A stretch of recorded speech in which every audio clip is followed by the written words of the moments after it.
Para mim, aqui ficou a responsabilidade de trazer para vocês 2 casos bastante simples. Nós vamos falar de trauma no idoso, das quedas de própria altura. Isso, para nós, cirurgiões, muitas vezes é negligenciado, e a importância de nós trazermos esses 2 casos para vocês é justamente isso, para a gente lembrar que nós não podemos negligenciar isso. E são 2 casos bastante simples, mas que eu acho que a gente pode conversar um pouquinho a respeito da importância disso. Eu também não tenho nenhum conflito de interesse. E aqui vocês estão tendo o primeiro caso. Então, é uma mulher de 75 anos que foi trazida pelo SAMU, vítima de queda da própria altura e um episódio convulsivo. Essa era a informação que a gente tinha. Então, nós utilizamos sempre esse acrônimo aqui, que é o MIST, tá? Onde a gente tem o mecanismo de trauma, a lesão, os sintomas que o paciente tem e o tratamento que foi feito no pré-hospitalar. Então, o MIST dessa paciente é esse, né? Queda da própria altura, nós não temos indicação de lesão pelo quadro apresentado. Como sintomas, aí está referido apenas à convulsão, e o tratamento foi prancha rígida e colar cervical, e ela veio para a unidade. Aqui eu quero só fazer um resuminho rápido para vocês, antes da gente, então, discutir o caso propriamente, lembrando do que nós temos que ver com relação ao ABCDE do trauma. Então, quando nós atendemos um paciente, nós vamos utilizar os princípios do ATLS e vamos atender de acordo com esse acrônimo do ABCDE do trauma, onde a parte do A, do B e do C estão relacionadas com a reanimação do doente. Então, eu estou atendendo, eu estou tomando condutas que já estão automaticamente fazendo a reanimação do meu doente. E a regra básica é seguir a ordem e só avançar com o problema resolvido, sempre reavaliando. Por que a gente pôs aquele asterístico ali entre o C e o D? Porque nessa hora, a hora que eu faço A, B, C e reanimei o meu doente, eu preciso saber onde eu estou trabalhando.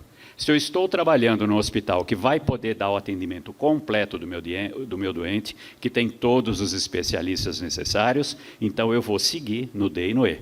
Mas, por exemplo, se eu já percebi que eu tenho um paciente que tem um trauma de crânio, ou que tem uma hemorragia grave, como foi apresentado aqui, e eu não tenho banco de sangue, ou que eu preciso de um recurso diagnóstico que eu não tenho no local, isso é muito comum para quem está atendendo aqui nas nossas portas de emergência, aí, nos PAs, nas UBSs, que pode também chegar um doente grave, a porta está aberta, é uma porta de saúde, então tudo isso pode acontecer. E aí, nesse caso, eu tenho que avaliar a necessidade de transferência do meu doente, eu já tenho que pensar nisso, e aí terminar o D e o E da avaliação primária. Então, essa é a avaliação primária que eu tenho obrigação de fazer e definir o que fazer com o paciente. E para ver a gravidade? Para ver a gravidade, uma outra dica que nós sempre damos, de acordo com a TLS, é essa avaliação que nós chamamos de avaliação de 10 segundos. Então, o que eu vou fazer? Eu vou me identificar, porque o paciente sempre vai gostar de saber que está sendo atendido por um médico. Eu vou perguntar o nome dele e o que aconteceu, e se eu tiver uma resposta apropriada para isso, eu sei que as vias aéreas estão livres, porque ele está conseguindo falar, portanto o ar está passando. Eu sei que ele tem reserva ventilatória, porque senão seria difícil para ele falar. E sei também que a volemia e o sensório estão adequados, senão ele não se lembraria do que ocorreu, ele teria dificuldade no aspecto da consciência dele. Então, isso aqui é um jeito fácil da gente separar doentes, principalmente quando eu tenho mais de uma vítima envolvida num evento que pode chegar para vocês numa sala de emergência.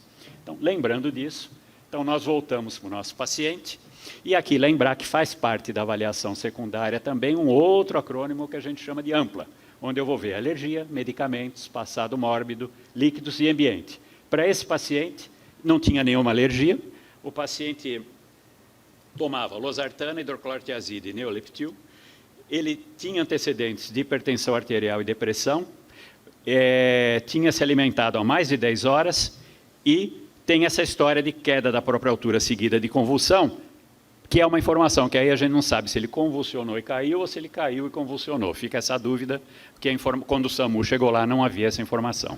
Isso é o que vocês têm do paciente. O A do paciente, as vias aéreas estão pérvias. O B, o murmúrio vesicular está presente lateralmente, sem ruídos adventícios, e a saturação de oxigênio está em 97% com máscara de oxigênio.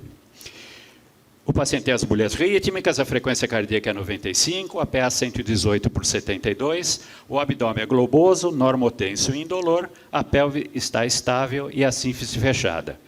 Ele tem uma escala de coma de Glasgow de 12 e as pupilas são isocóricas e fotorreagentes. Ela, desculpe, é uma mulher.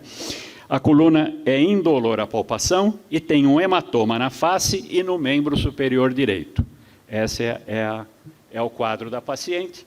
E aí a pergunta para vocês é o seguinte: como é que vocês conduzem esse caso? A gente precisa de alguma tomada de decisão do A? Vocês vão pedir uma via aérea definitiva para esse paciente? Vocês vão manter só a máscara?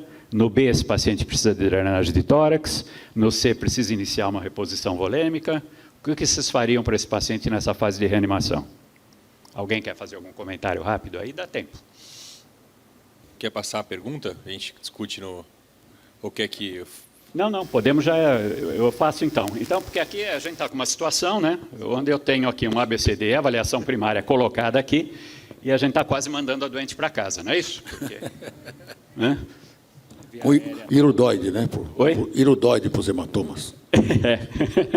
E passa o irudoide para os hematomas, né? Exatamente. Bom,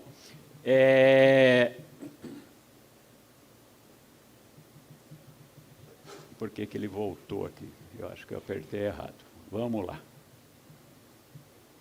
Então, o que chama atenção nesse caso é que eu tenho uma escala de coma de Glasgow de 12, não é isso? Na nossa classificação que a gente utiliza, isso aqui já é um trauma moderado, né? O trauma leve é 13, 14 e 15 da escala, o coma ou o trauma grave de 8 para baixo, e quando nós temos de 9 a 12 é um trauma de crânio moderado. Então, isso já tem que chamar a nossa atenção. Eu tenho um Glasgow de 12 e eu tenho também essa questão dos hematomas. Quer dizer, eu tenho um hematoma no braço, tenho um hematoma na face, é o que chama atenção aí.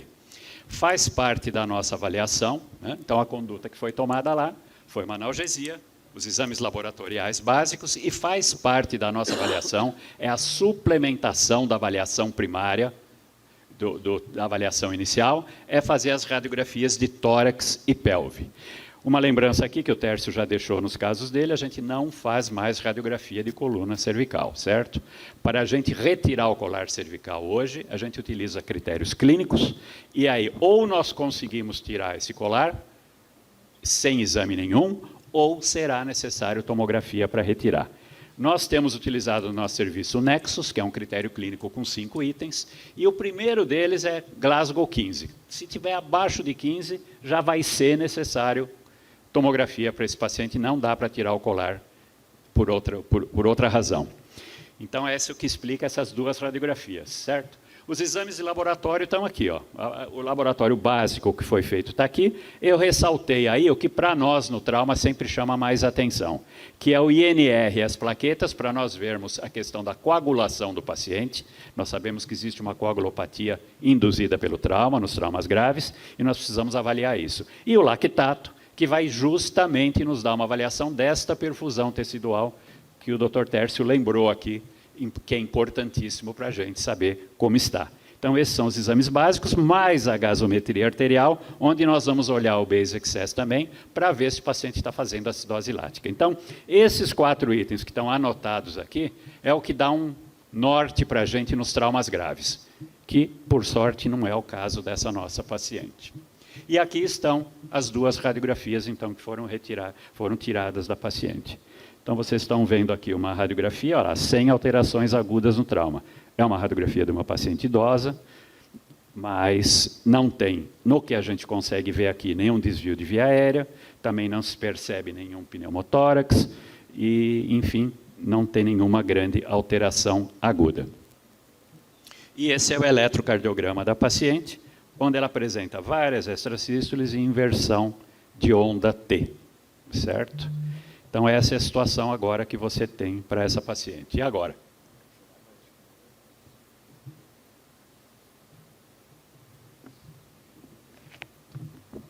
Alguém está preocupado com o crânio aí, pessoal? Levanta a mão, quem está preocupado com o crânio.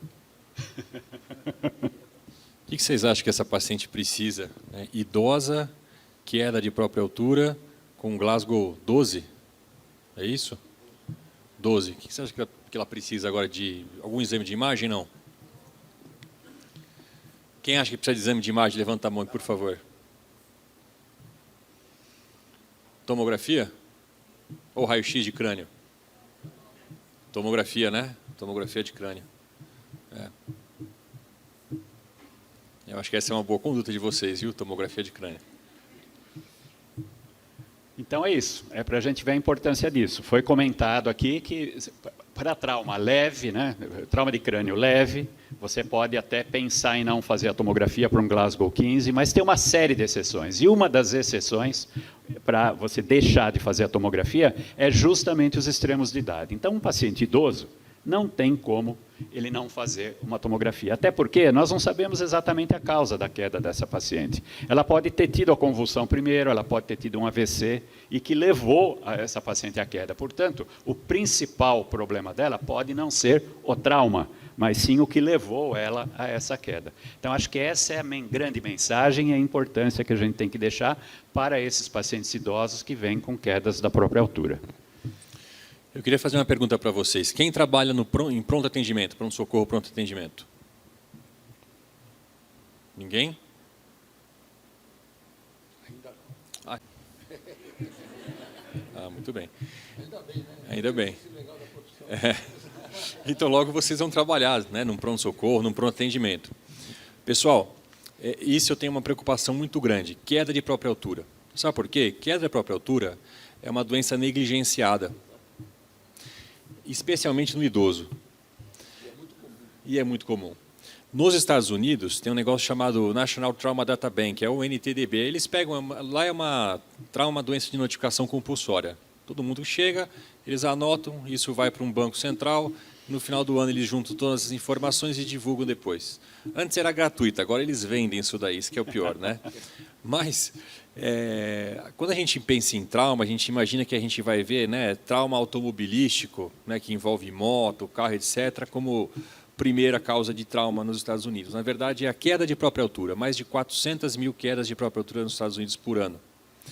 Quando a gente pega os mais jovens, as crianças e mais jovens, foi o que o Dr. Zé Mauro disse, né, a gravidade ela é baixinha. Quando a gente começa com os doentes, começam a ficar mais idosos, a gravidade vai aumentando, a mortalidade vai aumentando. Por isso que o próprio ATLS, né, que para nós é um norte, é um protocolo que é uma base para seguir no atendimento inicial traumatizado, diz que todo doente acima de 65 anos, mesmo com Glasgow 15, que tenha batido o crânio, que tenha o mecanismo de TCE, tem que fazer a tomografia.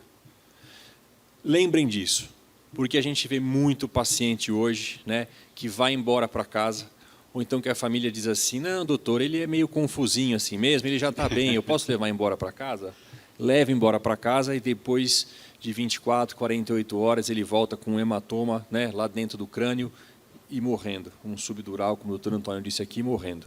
Então lembrem disso, pessoal, tenho muito medo de trauma de crânio e idoso, especialmente hoje porque muitos usam anticoagulante, né? Piora mais, né, maior a chance ainda de ter sangramento dentro do crânio do doente.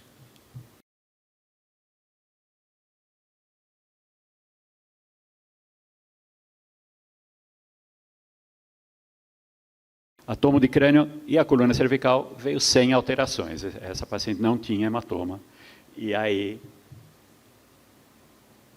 o que foi feito a partir disso? Essa paciente passou por uma avaliação. Aí sim você vai encaminhar para outros especialistas. Então, a clínica médica, a neurocirurgia e a ortopedia, porque esse edema do membro superior direito, ela tinha uma fratura, né, provocada pela queda. Mas é a hora do especialista agora, depois de toda a avaliação estar completa e você ter chegado a um diagnóstico efetivo, tá bom? Aí ela foi liberada, então, pela cirurgia geral, foi tratada a fratura de úmero e o clínico assumiu o caso para cuidar da parte cardiológica dela. Aqui é só para lembrar, isso que o Maurício acabou de dizer, esse trabalho está publicado na nossa Bíblia, que é o Journal of Trauma and Acute Care Surgery, que agora de janeiro, onde mostra exatamente esses valores através do banco de dados que foi levantado. E aí nós temos isso daqui, ó lá. A média de idade das quedas são de 56 anos, 86% homens, agrupados aí de acordo com esse grupo que vocês estão vendo aqui. Opa, desculpe. Que vocês estão vendo aqui na primeira parte, ao lado esquerdo. Aí a distribuição, olha lá, 47% das crianças que caem têm lesão de crânio e 36% dos idosos. Então, a importância da gente se preocupar com isso. E a distribuição das fraturas, olha lá, extremidades 27%, coluna 25% e costelas 23%. e aí o estudo da mortalidade. Então, isso é só para reforçar o que nós dissemos, está publicado agora, em janeiro, no Journal of Trauma. O caso 2, agora nós temos um homem de 77 anos, também trazido pelo SAMU, vítima de queda da própria altura após mudança de decúbito dorsal para ortostático. Então, o que aconteceu? Né? Ele estava deitado, levantou e caiu. Eu acho que todo mundo, vocês vão trabalhar em pronto-socorro e vocês vão ver como isso aí é relativamente frequente. Tá certo? Aí a família chama o SAMU vai lá, protocola, traz para a unidade de emergência e nós não podemos negligenciar, conforme já foi dito aqui. Então, está lá, queda da própria altura, lesões nós não temos descrição, não temos nada de sintoma, foi prancha rígida e colar que o SAMU colocou e trouxe para a nossa unidade. Esse paciente tomava escopolamina, gabapentina, dipirona e codeína.